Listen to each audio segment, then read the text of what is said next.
Good morning. Welcome to today's networking discussion. I'm Professor Kennard. We're here to go through Chapter 1 of the text, which is Introduction to Networking. We're going to be talking about what the purpose of a network is for, mainly the different types of devices, as well as addressing the types of networks that you have and their applications.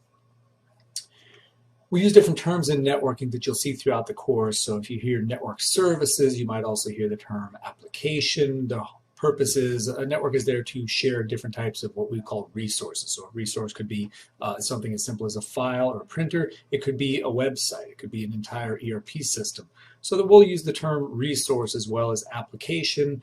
Under the hood, you might hear us use the term service, or even farther under the surface, we might say protocol. There are different types of applications that you'll see discussed in the text, client server and peer-to-peer being the two main types, but you'll see others mentioned as well.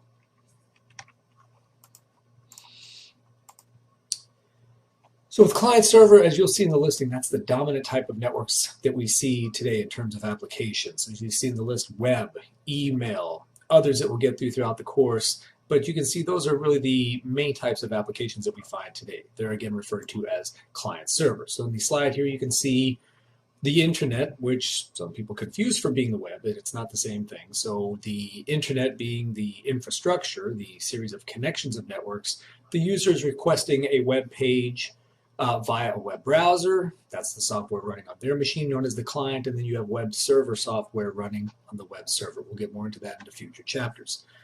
Other examples, email. So we could say email is the application. Under the hood, there are a set of one or more protocols that provide that service to the application. So here you can see examples such as SMTP, POP3.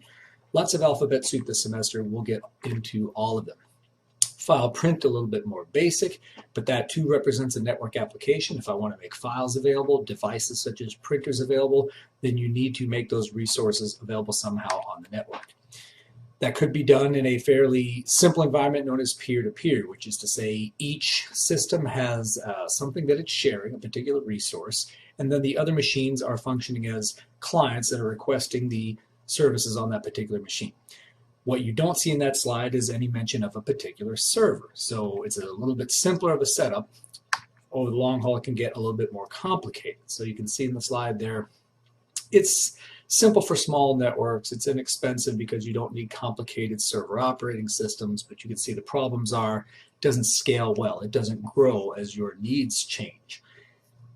And it's also not as secure. So client servers, you can see here, being a more dominant type of what you might call an administrative model. So all of the security, lots of the services might be isolated on one or maybe several machines, and then the clients are simply requesting those services from those one or more servers that you have.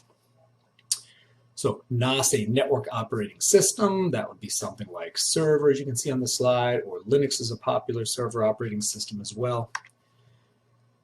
Now we will be getting into the different components that you need for the network. So the application technically is one component, but as we get into more hardware types of things, you'll see some devices mentioned in the slide there, or at least in the diagram, you can see a switch mentioned as a particular device. We'll see others such as hubs, routers, wireless access points, and more.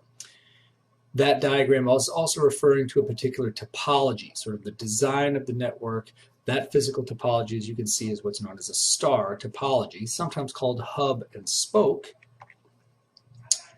This slide shows a combination of topologies. So you have three separate devices that are connecting maybe three separate classrooms, three separate buildings, three separate offices, and then they are all connected together on what's known as a bus topology, a single line connecting them all together.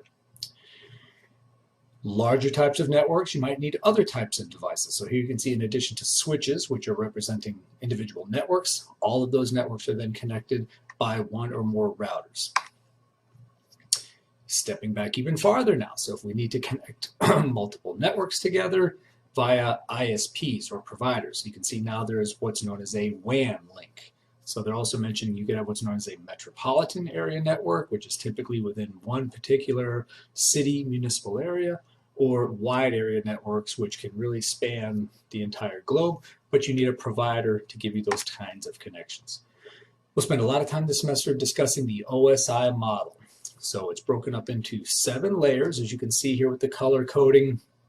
The top 3 layers are really all about the application itself. So you'll see presentation and session are mentioned there, but really most of the time we spend talking about the application itself. And again, the examples are the application being web or email or FTP. Under the hood, each application is made up of one or more protocols or services that are allowing that application to function. Transport layer, different protocols, different job. It's not the application, it's how are we delivering the application. The network layer, how are we getting that data from the application from one place to another using protocols and addressing. Data link and physical layer are more about connectivity, using the network card and getting that NIC connected to a particular device on your LAN. We'll spend a lot of time this semester discussing the interaction of these 7 layers of the OSI model. If you have a good understanding of the OSI model, you'll do very, very well in the rest of your networking courses. We'll go through the interaction of the layers, and each device has a particular job to do. Each device is functioning at a particular layer of the OSI model. So at the end of this chapter, you'll understand each layer has a job. Each layer has something that's doing that job. And then each layer has either maybe a piece of hardware or software, or sometimes both, that's getting that accomplished. So that wraps up chapter 1. We will discuss this and have a brief quiz at our next class.